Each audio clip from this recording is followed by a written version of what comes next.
Okay, hello, Bobs. All right, how are you? How you doing? Good, good, good. Thank you very much for coming on here and doing an interview with us. I think I'm just going to dive straight in and get these questions with you. Yeah, no problem. Tell us a little bit about yourself, Bobs. My name's Bobby, but everyone calls me Bobs. No, but please call me Bobs. I've lived in Scotland for 21 years. I used to play football. I worked for the local authorities. Used to be an MC, host around all the clubs, the hip hop clubs in Edinburgh. I can say that I've been around for a bit, basically. And I'm currently studying as well at Heriot Watt. So yeah, I'm studying construction built environment to be a quantity surveyor. So yeah. Ooh, very nice, very nice. So that's a little bit about me, and yeah. So what is your heritage then? I know it's always a bit of an old question. Nigerian. I was born in Nigeria, moved to London, and then I moved to Scotland. So yeah, amazing. Both parents are Nigerian. Oh wow, okay, fantastic. What are you most proud about from being Nigerian and your heritage? To be honest, I'm very proud of being a Nigerian because of what our country stands for. Also our culture. Yeah. You know? Tell me a bit about culture, actually. So obviously, well, you know, we like to dance, we like to laugh, we like to eat. Obviously, there's different beliefs in Nigeria. You know, there's Christianity, there's Islam. So you know, we're all still different. There's different tribes. I'm Igbo, and there's other tribe Yoruba people. There's other tribes like Ulster and so on. And we're very proud people. You should be. Yeah, very proud people. Yeah. And also we're happy to be African as well as being Nigerian. And yeah. Amazing. So you mentioned that both of your parents are Nigerian. Then can you talk a little bit about your family? Have they been the ones to teach you about your histories? Yeah. Yes. Mainly my mother. Oh, okay. My mother taught me a lot from day one. From when I was able to start reading a book, she let me know where I came from, heritage, the roots, Black history, not the history that they teach us in schools as growing up. But yeah, she made me very aware, and also myself as well, because you know, you have to update yourself, and you also have to need to learn. You know. Absolutely. So have they had to sit you down and have any conversations because of your heritage and your skin colour? Obviously, have they had to have any of those difficult questions with you? And are you sort of comfortable talking about any hardships that you or they have faced over the years? Yeah, 100%. 100%. Yeah. My mum worked in Edinburgh and was racially abused nearly 95% of her time. Getting on the bus. There was one time when she was on the bus and she was called a nigger and a black bastard. She was told to move seats. There's been other times where she's had like food chucked at her, called names. And you know, unfortunately, you know, there's only one way she can come home, so it's to get the same bus home. And there's also systematic racism as well that she's had. My mum, you know, she has three degrees, and she's been told every time she goes for a job, she's overqualified. She's overqualified. She got told that she had to go and do one course, then she went and done another course. You know, when I say systematic, I mean that fact that her colour of her skin or what her name is that she won't be able to be put on the same level pedestal as non-black people. And so when she was told she needs to get this and that, she was told to get that, she got that, then the goalpost moved. So yeah. Changing everything because of that. Yeah, and everything. So like, you know, like physically she had it, verbally she had it, and obviously systematically. You know, one thing we're told and taught is that we need to work twice as hard, and we need to get education. Education is power, yeah. But what we're not told is that once you get this, you still won't be able to get in the room, get the interview, get the call. So, you know, unfortunately, she has had that kind of time, and also my dad's had that as well. My dad had that. My dad was training to be a lawyer. He actually had to go to Nigeria to become a judge and do his course there, then come back to London. So he's had a few, yeah, he's had a few problems as well, to be honest. Wow. I mean, just going to what you said about boss, like I don't think anyone realizes that that happens, that there's still that racism that's quite overt, and then you do have the systematic covert racism in there as well. Yeah. It's I just, well, I mean, have you ever found that anyone actually understands when you do tell them these stories, or do you not really talk about it because no one's listening? Or Yeah. So like, I mean, you need to remember, like, most people that, I mean, Scotland's dominated by white people. Yeah. And your friends there's a good 95% chance they're all going to be white. So, but my mom and dad, you know, at the time there was like a lot of African community, so they were able to share stories, talk about these kind of stories. But for me, I can't go and tell my white friend I had this against me, because, to be honest with you, they're not going to understand. They're not going to know. And for me personally,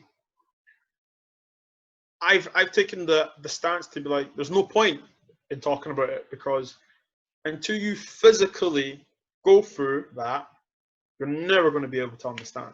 no, I mean, I can't understand it at all. I'm white British. I have no idea, but I think we do need to listen to these stories, because I mean, to me, that happening to someone on a bus, and to, you know, someone who's got 3 degrees not being able to get a job at the same level as someone who's got white skin it's awful. It should not be allowed. You know, and saying that, it's just like, do you know what it's like to be told something by someone who's above you, but knowing that they didn't go for the same education as you? It happens in all works and all walks of life. Yeah. But not to be considered for that position, that's what hurts. Yeah. You know?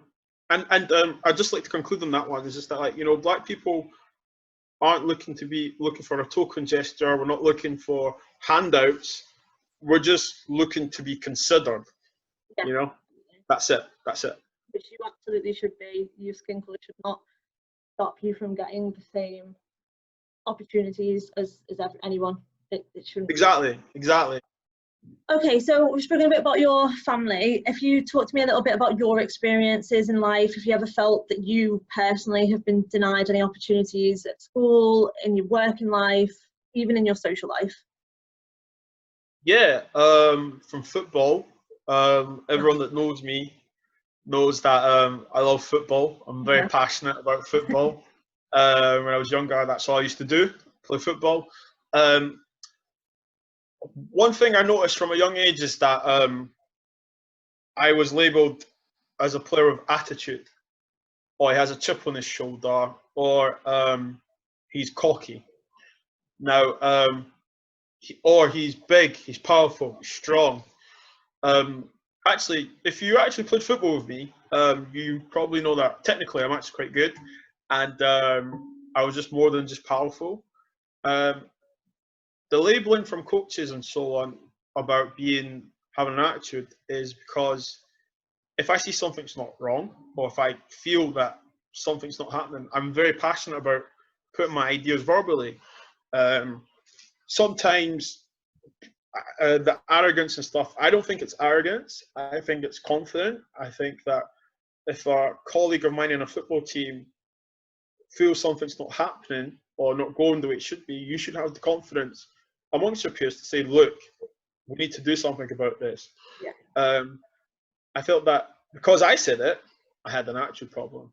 However, if a football teammate that was white or not black said it, leadership skills. That's how you should be, leadership skills. You should come forward, take charge. And sometimes I'm thinking, I just said the same thing, Yeah. but I'm seen as arrogant. So as you do, you get used to it, so you don't talk. And in work, systematically, if you do talk, oh, he's a chatterbox. If you don't talk, he's ignorant. You know, there's not a happy medium. You can't satisfy everyone. Socially, 100%. Unfortunately, you know, like, for example, going to a club, being Yeah. told, you're not getting in. Why am I not getting in? Not tonight. Sorry? Not tonight. What do you mean not tonight? There's a few bouncers, security guards that I won't name, have actually refused me entry to the places where I've worked. Yeah. Where I've actually been the host of the show, of the nightclub or anything, and I've said to me, you're not getting in. I'm like, okay. And the times I've had to be like, can you call the DJ? Or can you get the guy that's organising it? He will confirm this. And I'm normally met with, oh, I'm sorry. Oh, I didn't know. And it does become annoying, but at that very point that it's happening, you are so angry, and you're like, at the same time, because I'm black, no matter what I say to refuse or to argue a valid statement, I'm seen as aggressive, Yeah. I'm seen as intimidating, and also I'm seen as a problem. Oh. So to have all of that stereotype, prejudice against you, then for you to be right and someone to come over and say, in you come, Bobby, it's like, you know, That's difficult. so yeah, and like this, I mean, loads of times, especially in football, I've had it when playing football. I've been called a black bastard. I've been called a monkey. I remember playing in Pennycook one time, and a guy on my own team at the sidelines was calling me a monkey. Yeah, on my own team. Yeah, and I remember playing in a game in Pennycook actually, and I played against a team that were being so racist. Like, I'm talking like, when I had the ball, they were doing monkey chants, and you know, you see it on TV and you're thinking, what the hell? But Yeah. physically, I was just like, are you for real right now? And luckily, I scored 2 goals. I scored the winning goal. So I went to them, took my top off, put my hands up, and clapped my ears on the back and said, what are you going to say now? And do you know, the funny part of that, they wanted to shake my hand. After doing all of that? After doing all of that and watching me win, they wanted me to shake their hand. And do you know what? I did shake their hand. I smiled at them, you know, because there's no point being aggressive anymore. You know, it's tiring. But they won't forget that moment now. No. You know, and I hope that my empathy to be like, yeah, you know, they apologize and stuff. But, you know, did they apologize because we won? Do you know? Yeah, no. That's what stays in my head. Did they apologize because they got beat, you know? Or did they apologize because I actually stood there and took it and carried on playing? I've been in positions where at work, I've been told I won't have to go to certain meetings. I've been told that I don't have to go there, so on and so on, because I'm not needed. My opinion won't be needed and stuff like that. And that's in different teams. And I've been like, okay, cool. Then after the whole meeting, I'm asked, oh, what did you think about this? And then it's like, why wasn't I included in the initial conversation? Yeah. You know? So yeah, that's a bit of my experience. I could go on and on, to be honest, if you've got hours and hours, but you know, you start to wise up, and you start to be like, okay, no problem, and then you see what career path you want to have, and then even that, you know, there are glass ceilings, and then I do think to myself, well, you know, is there a glass ceiling because I'm black? You know, is there a glass ceiling because there's no other development? However, a few of my old colleagues have went even further, where I've been told, oh, there's no room for any career path. You know, There's times where I've been with my wife walking on Princess Street and I've been racially abused. And I'm talking like last year, 2019, I'm talking 2018, 2017. It's horrible. However, you get used to it.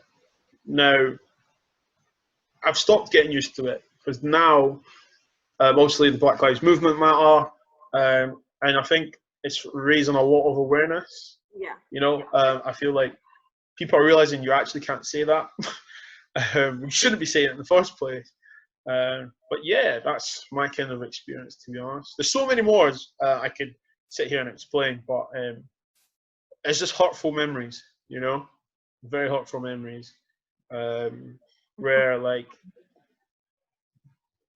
you mentally you question yourself to be like, wow, just because I'm black, really? That's why you hate me so much, or you don't want me to develop, you know?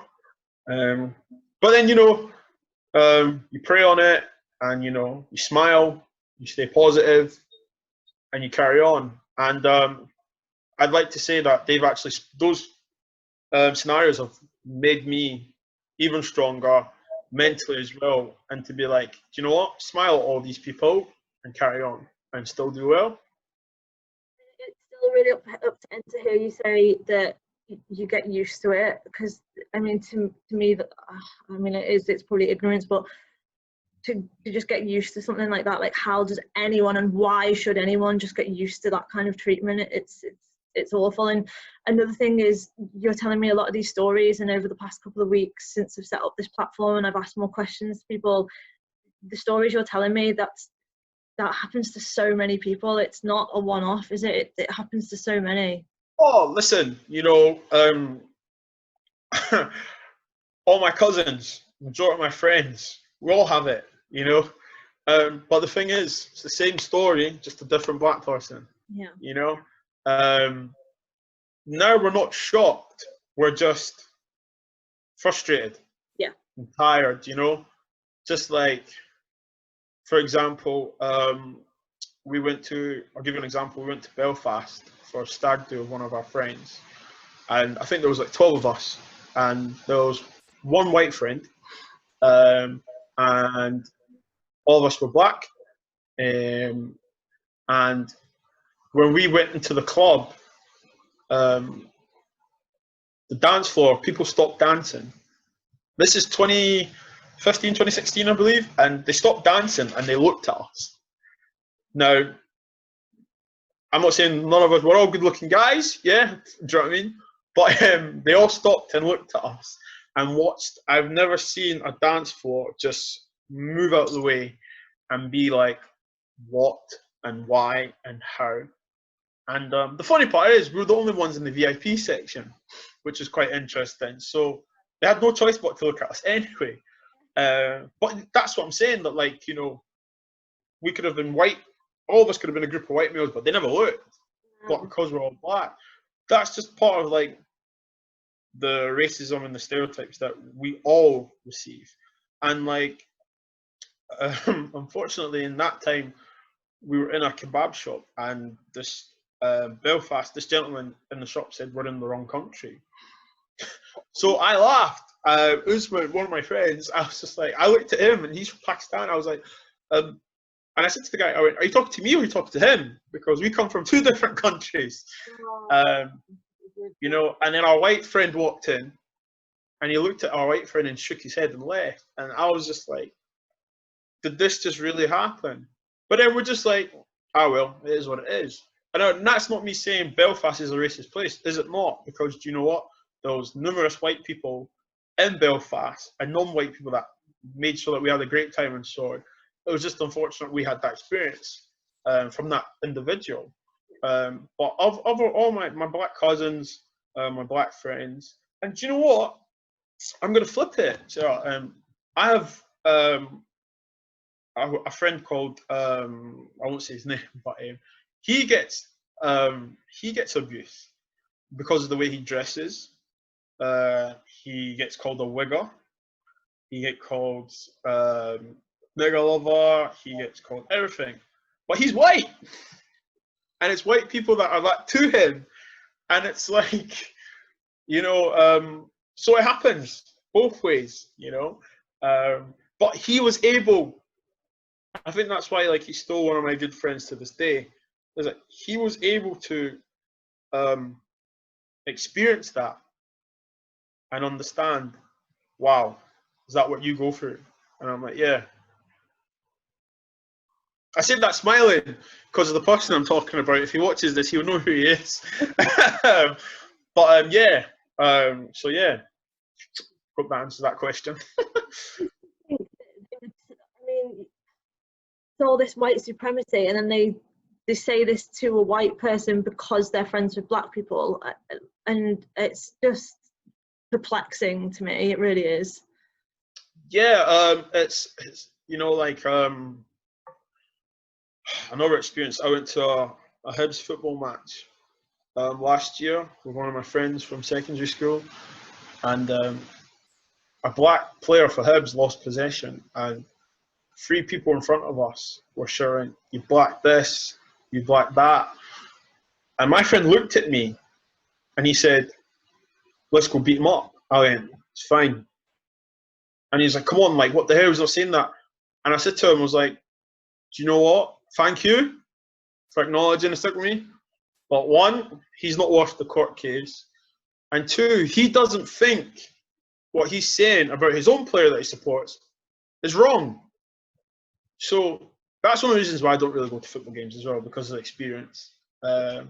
One experience that tainted me so much was when Scotland played Trinidad and Tobago at Easter Road. I was sitting in the Scotland end. And grown men, and it's really like quite hard. Grown men behind me, in front of me, were shouting everything you could have think of to call a black person, and tapping me on the shoulder and saying, "You're one of us. You're one of us." And prior to that, I didn't really go to a football game after that, to be honest. I went to a few Manchester United games, but not interested. Not interested. Horrible at that, because like football's your passion that you've been doing. So you can imagine that, and it was horrible, and you know, to see that but they were comfortable with it. That's to them, they didn't do anything wrong, but for me, I'm just like, this is the problem. You know, this is the problem, that people are so comfortable with it, that we live in a system where racism is just second nature to some people, and they think they pass it off as it's a joke, and it's not a joke to anyone, is it really? It just shouldn't be said. Do you know what? A joke, if a joke offends someone of their race, religion, colour, creed, it's not a joke. It's not a joke. Is it? Do you know what I mean? Exactly, it's not a joke, you know. And it goes back to when I was growing up, people would say there was an Englishman, there's an Irishman, there's a Scotsman. And normally, if a Scottish person was telling that joke, bad things would happen to the Irish or the Englishman, you know. Still a racist. Do you know what I mean? So, but yeah. Gosh, I mean, yeah, I think we probably could sit here all day and yeah. Yeah. What would you say is the most difficult thing about living in Britain? Obviously, you moved over here 20-something years ago. The most difficult about living in Britain right now is the fact that I'm 30 years old, and what my mum told me at the age of 7, 8 years old, I'm still having the same conversations with friends. That unfortunately, for some reason, well, we all know why, but black people are not seen equal. For those people out there that do treat black people equal, I salute you, and you are all appreciated, and so much love. Unfortunately, we're dealing with a minority that for some reason still think in an old mentality way. You know, I've seen so many things in my time in Scotland where I've been chased for being black, I've been chased for being in the wrong neighbourhood, I've been called this, I've been punched, I've been in fights and so on and blah, blah. But the fact that we're in 2020 and I was born in 1989, what I think that is that we're in a generation right now, in a world right now, where we're more than happy to make fun of someone or make fun of people or jokes than have an awkward conversation. Yeah. We're not comfortable with being uncomfortable in this country, are we? We don't. Yes. No. I think when it comes to racism, stereotype or prejudice, people find it very awkward to have the conversation. Now, I have to say to some of my uni friends, if I was Spanish and you want to learn Spanish, you wouldn't hesitate to call me and say, "Hey, Bobby, how do I say this?" Yeah. So why is it that I'm black, you can't talk to me about racism? Really interesting way to put it, actually. Like, why can't we just ask you these questions? Do you know what I mean? Like, that's the way I see it, you know. And you know, with my experiences, you know, like I've had scenarios where I've had to be to people like, "Don't talk to my white friends like that," you know, or growing up in Edinburgh for a black kid is tough, Really? physically and mentally, because you're growing up with two different cultures, you know. Just to make a bit of a joke here, when I was growing up, in my culture, we call women and uncle who are senior to us auntie and uncle. Yeah. Not because they physically are auntie and uncle, but it's just the respect. My friends call their aunties by their first name, and to me, I was like, whoa, you can't do that. It's two different cultures. Not to say one's wrong, one's right, or vice versa. It's just you're growing up in two different cultures. And I think it's tough because when you're living with your parents, you go home, you're that Nigerian boy. When I leave, I'm that black British boy. We've got You know? So it's hard, you know, and like as just to conclude, just like we're in 2020 now and we're still having the same conversation. When is this conversation going to end? Exactly. Exactly. Well, on that note, actually, how do you think we can better educate ourselves in the UK about race, equality? Not just the UK, really, it's a global issue. How can we educate ourselves better? I'll start by saying this. The world right now, during the pandemic, Amazon sales went up. Okay? We are in a generation where online shopping is like a madness right now. So if you wanted a pair of trainers, you'd Google them. You'd type into the internet, find out if they have your size, what colour they have, and then you even also check to see if they're doing any discounts. Now all that time you have been browsing for this pair of trainers, 10, 15 minutes has elapsed. You've now got to the part where you need to pay. Then physically you get up, you get your wallet, purse, bag, whatever, for your bank details. You type it in, okay? You pay for your purchase. And then you probably step back and be like, yes, got them, can't wait. And you'll probably text a friend to be like, oh, by the way, just got them. So say that's half an hour. You've bought something. Use that same energy to go on Google and type in about slavery, about your ancestors. It starts from the individual, starts from home. The same way you can wake up and want to buy something online should be the same way you wake up and be like, okay, do you know what? I have black friends. Do you know what? I can't, what's the word? I can't, what's the word I'm looking for? They can't understand. Okay, so let me read to see if I can. No, it could be 10 minutes of reading, 5 minutes of reading.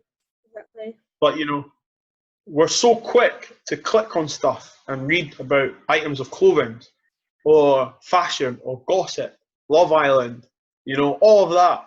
Keep that same energy and find out about racism. Because let's be honest, it takes 10-15 seconds to type into Google. I mean, there's also like a plethora of information on social media now, and everyone uses social media every day. That it's so accessible to people. Exactly. And when people start from home and start reading this, don't get angry. Don't put any emotion towards it. Just read it. Because, do you know, when we're in history at secondary school and we're hearing that Hitler done this, or we're hearing of other historians that done this, you know, Columbus that made the world round, said the world wasn't round and stuff like that. We're happy to read it. We've got no emotions. And when we think they've done something similar, oh, brilliant. Keep that same energy when you read about slave trade, when you read about racism. Don't put any emotion to be like, oh, that's not true. Read it. And then when you read it, talk about it. Bobs, I just read this. Did you know this? Did you know people were treated like this? Actually, do you know what? Yeah. Then that's when the conversation starts. Okay? So the individual has to start from the individual, from the homes, and then it starts making conversation. Because the same way, if I was to say to you, just got these Nike trainers, you should see them. Yeah. Your mind's processing. Oh, let me see if they've got my size. So you go and do the same thing. Let's keep that energy. Let's have that conversation. Okay? Because then people could be saying to me, Bobby, have you ever actually had this towards you? What happened? And then you'll be surprised by the conversation I've had. Oh my God, Bobs, I was there. I didn't even think that. See? So it's got to start from the individual. And also, don't get me wrong, we can talk about the schools. We can talk about, I mean, we've got libraries, and we've got museums, you know, don't even get me to go into that one. But the generation right now, everything's on a smartphone, you know, whatever you want's on your smartphone. So Google, you know. So I think if the government can find a way of changing the way they teach, don't teach what you want people to know, teach everything. Okay? Because, you know, like when you're young, you're asked what do you want to be, and everyone says, I want to be this, I want to be that, I want to be this. But then as you get older, you start to read. And then you think, oh, actually, I know what, to be a lawyer, I know they have to study for 67 years. Do I really want to do that? So you change. Keep that same energy. And I think until you start doing that, I hate to say it, we won't see any change, because the media, the government will just keep feeding what they want you to know. So, I mean, like I say, this generation are very quick to say, no, I'm going to do what I want. Good. With this. Keep that energy and go and find out, you know? Yeah. So yeah. And also, you know, talking about change, you know, like I said earlier in the interview, when we say we don't want any charity, we don't want anything token and stuff like that.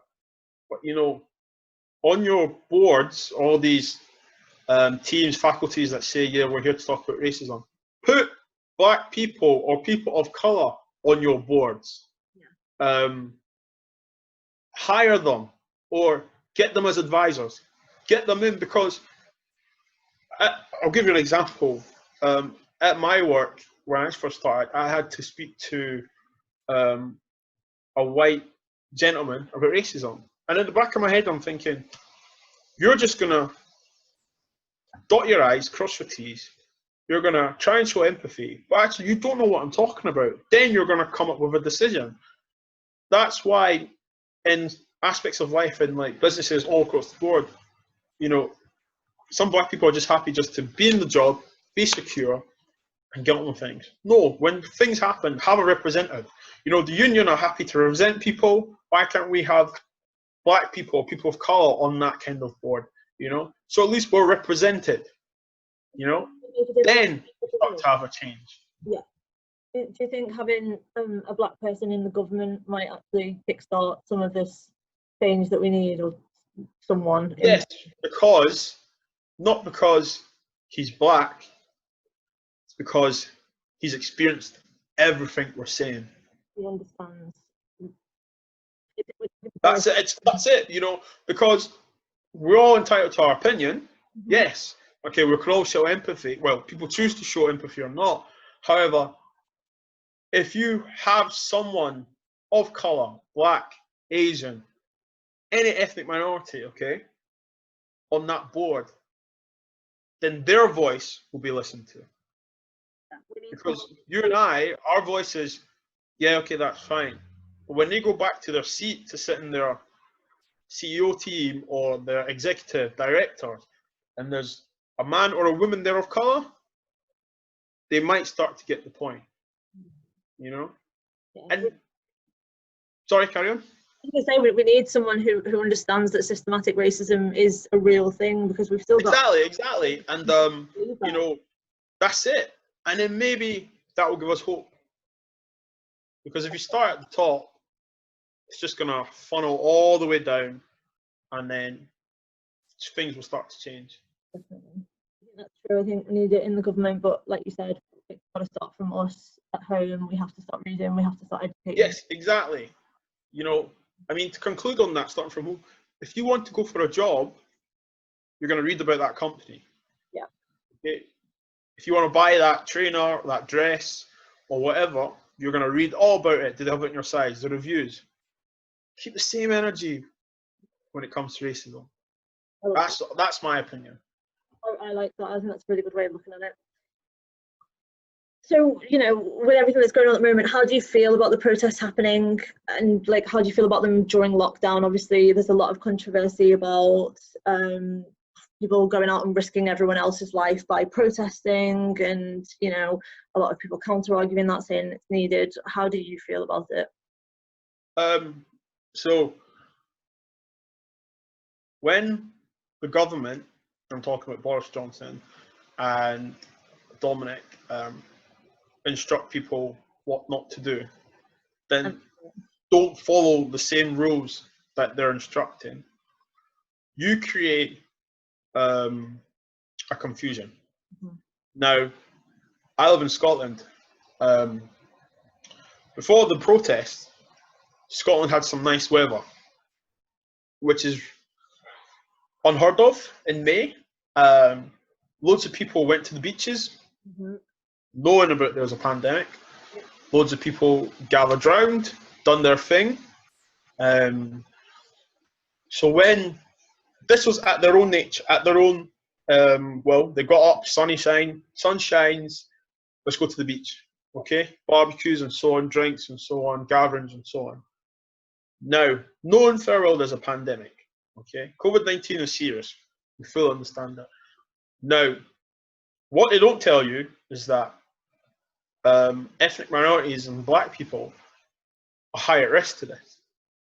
Now, I never knew that. Government never told me that. It was actually my mother-in-law that told me this. And then I spoke with my managers at work, and they're like, yeah. But the people that live in the UK, black people aren't aware of that. They probably would take better measures and stuff.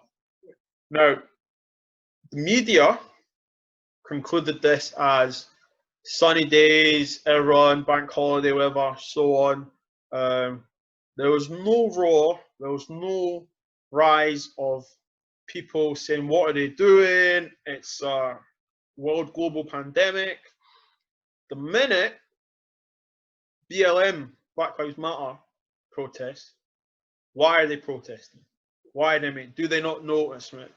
Now, this is where the systematic racism comes in, okay?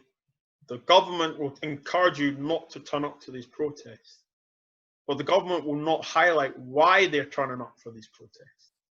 So, if a pandemic is killing us, black people, yet we're still willing to go out and peacefully protest, what does that tell you? It's very, very needed. Do you know, what does that tell you? So, what I say to that is, it's okay to go out to sunbathe, to go to the beach. It's okay to go to the shops, because, you know, they tell you 2 meter distancing and so on. Yeah, that's cool when you queue in before you go. I still have to walk past Tom, Dick and Mohammed going past them. I still have to walk past them. It's media, again, with systematic racism. giving you an image, and then the text of it's completely different. Well, how do you feel about the media's portrayal then? I mean, obviously, with Black Lives Matter protests and the EDL protests in London, there was a very different media coverage on that. How do you feel about that? And then also the statues, the brutality that was recorded, there's all sorts. Do you know what? I find it very interesting. I thought it was interesting to see that when EDL and these people that came to protect the statues and so on my social media, there was no, what are they doing? There was no, it's a pandemic, and so on and so on. So when it doesn't concern you, you don't have an opinion. When it's been identified to you as there's a problem, then you do have an opinion. Now, all these people turning up to protect the statues, okay, now, I can guarantee that most of them probably don't know nothing about those statues. Oh, exactly. I can guarantee you that there are some people there that probably went about to peacefully say, look, we don't want you to be violent towards the statues or anything, but all the statues were boarded up. So, and where the BLM protest took place wasn't going to be anywhere near the statues. It was in Trafalgar Square. So, and no one was there to yeah. So you've got people turning up to protect statues that are boarded up. What does that tell you? In all the countries around the world, England was the only country to have people to anti-protest against it. Now, our PM says that there's no racism in the country, in the UK, but we both know that's ridiculous, because why did they turn up then? If all the statues that they thought were going to be vandalised were boarded up, you've literally wasted money on your ticket to London. You know, let's be honest. And then obviously you saw the videos. What I noticed and thought was quite interesting, that was the stance the police took towards them. There was no police running towards them. There was no people being tear gassed or anything. They took a different stance. It's like the fact that police are happy to accept it because football hooliganism. Oh, they're drunk. They're on a jolly with the lads. Well, they're called scuffles. No, they're called thugs, and they're violent. Now, when it happens to be a peaceful protest regarding the Black Lives Matter, we're called thugs. We're called former criminals, former ex-cons turn up. They don't even physically, I don't think the media actually realise that they're doing it. I think it's just systematically that they're like, group of black people, yeah, trouble. That's what they immediately go to. You know, I mean, as a black man living in the UK and living in Scotland, you expect it. You know, a group of my friends, we all couldn't wait to see the newspapers, couldn't wait to see the headlines. Priti Patel described it as thuggery and scuffles. To be honest, I don't even want to go in about her because she's another problem anyway. It's the way they describe it.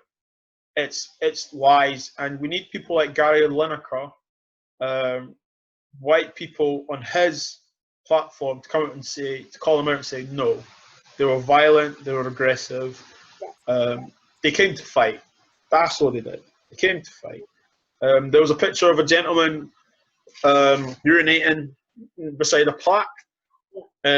He was quoted that he didn't know what statues they were protecting.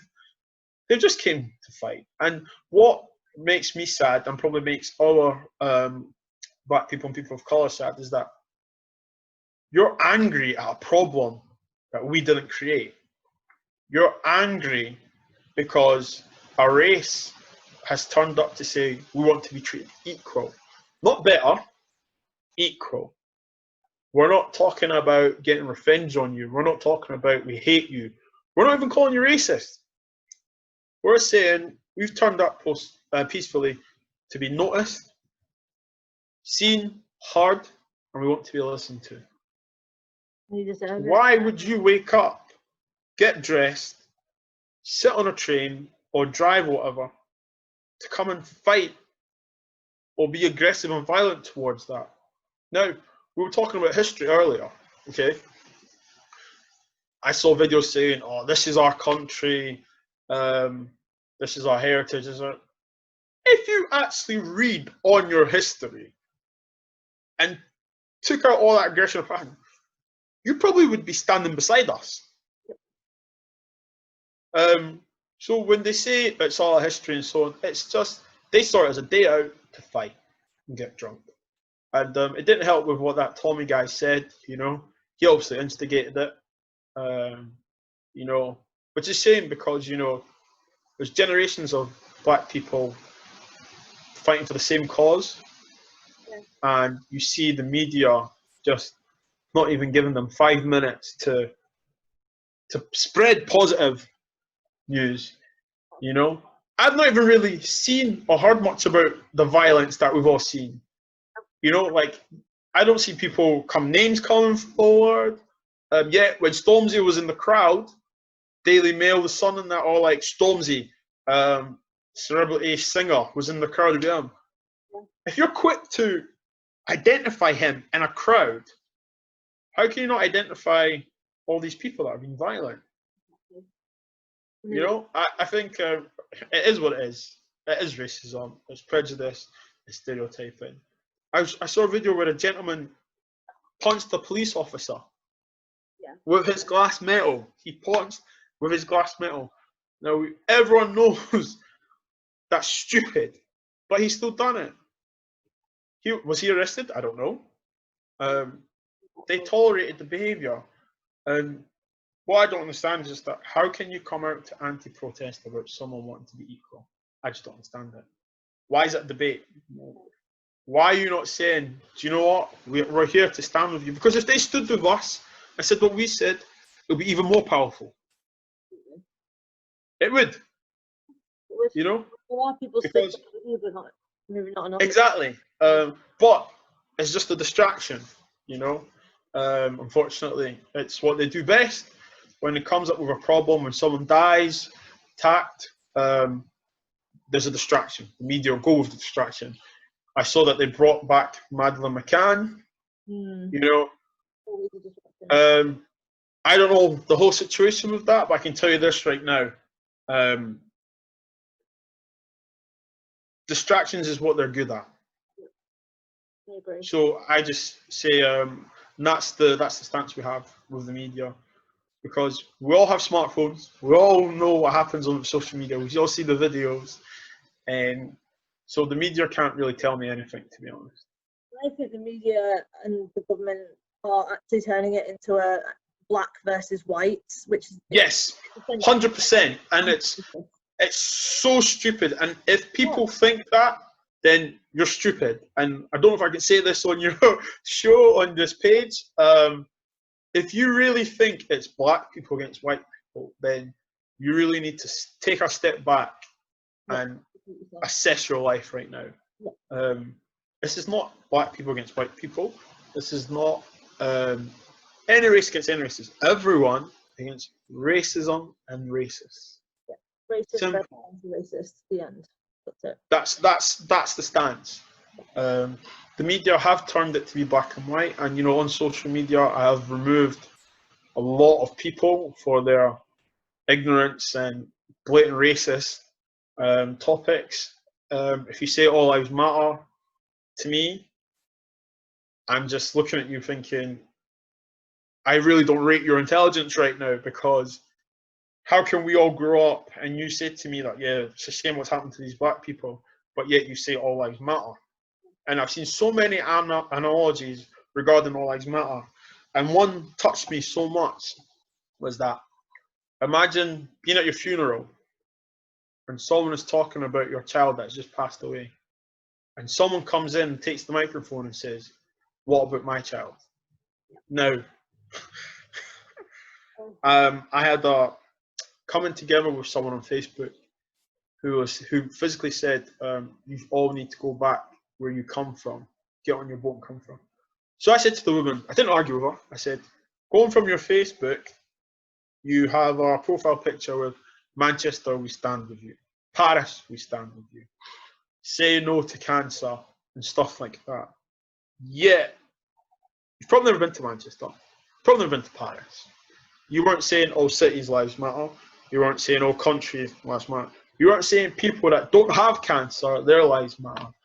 But yet, a black person, okay, says my life matters. There's a problem. Why? Exactly. That's the way I see it, and I will never ever understand it. You know, and I could sit here and say you're. Stand with you. You know, Pardon? if all lives matter, why do they not stand with you? Why Exactly. If that's the case, brilliant. Come stand with me, because right now, black people are being killed, being beaten up, are going missing, okay, are being bullied. That will end into serious violent episodes. Well, do you know what? If you feel that way, join us. You know, we're not saying all lives don't matter. That'd be stupid not to say that, of course. But right now, we need your help to help spread awareness, spread the positive message, say that our lives do matter. We need to be stopped treating like this. You know?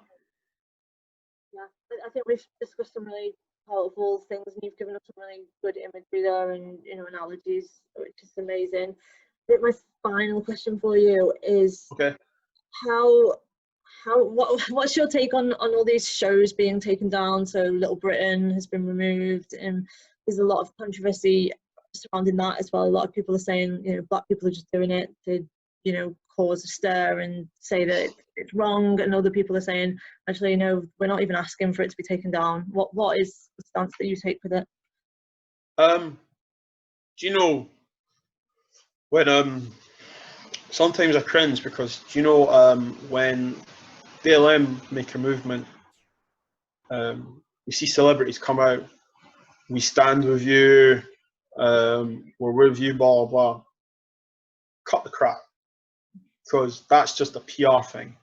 Okay, first of all, Little Britain encouraged casual racism.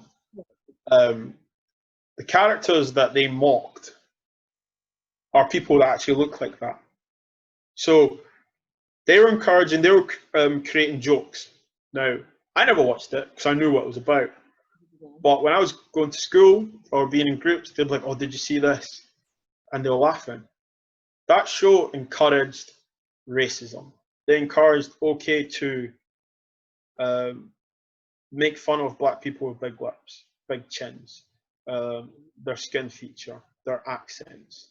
I actually had a verbal exchange on LinkedIn with a person that works at work, and her stance was that it's just a joke.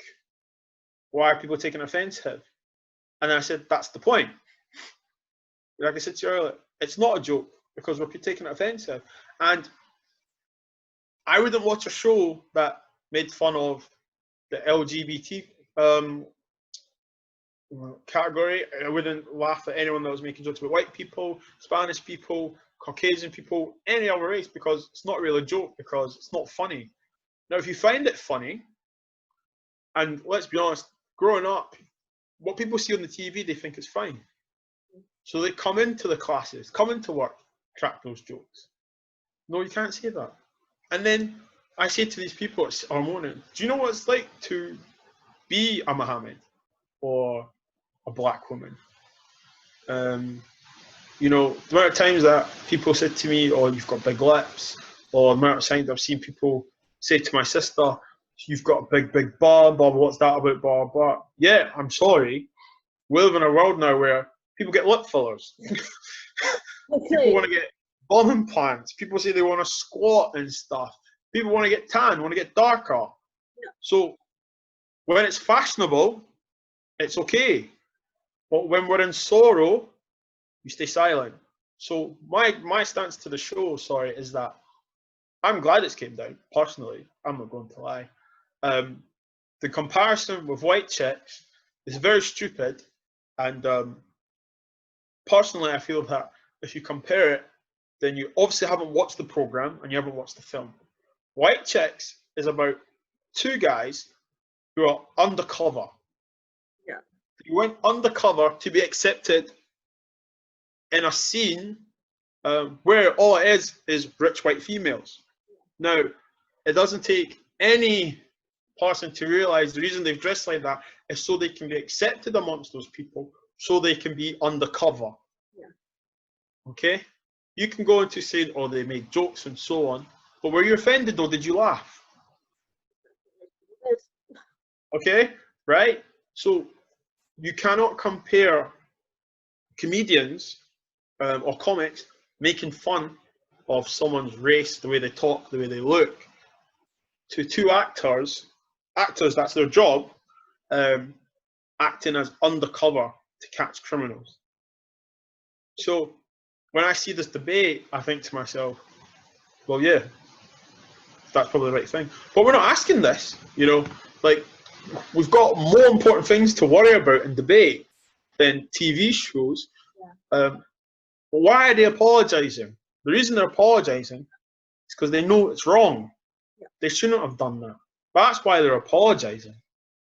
Because they've probably sat and thought to themselves, actually, do you know, we shouldn't really make fun of black people. We shouldn't make fun of Asian people, you know?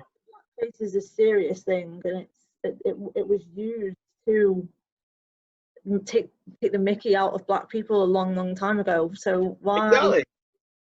Why? And it was because it was on their TV show and people laughed, and they were popular comics and comedians. It was okay. Oh, he said it's fine. Oh, did you see that? Do you know how many times people said to me, did you watch that? I'm like, no, I didn't watch it. Don't come at me with like racism or racist jokes. Oh, I'm not being racist, it's just a joke. Well, yeah, you are actually. You know, that but, or it's just a joke. You're still racist. People get offended for a lot less when you say to them, it's just a joke, and they're upset because you've insulted their glasses or something like that. So think about the fact that it's someone's skin colour and they're well, this is the thing. Like you said there, right? Your appearance, okay? Now, if I make fun of you, okay, about your appearance, it's not a joke because that's your physical appearance, okay? Yeah. So why is it being championed through Little Britain and other programs? It's okay to make fun of black people, okay to make of their culture, the way they talk, and so on. You know, I saw so many ignorant comments regarding it, and then I look at these profile pictures, and I think to myself, like, I just laugh because I'm just like, you obviously don't get it. And let this be said that BLM are not asking for these programs to be changed. It's the businesses, the owners, the companies are saying, do you know what, actually, that isn't funny. And going forward, we're going to take them off. Now, I find it amusing that people are angry about a show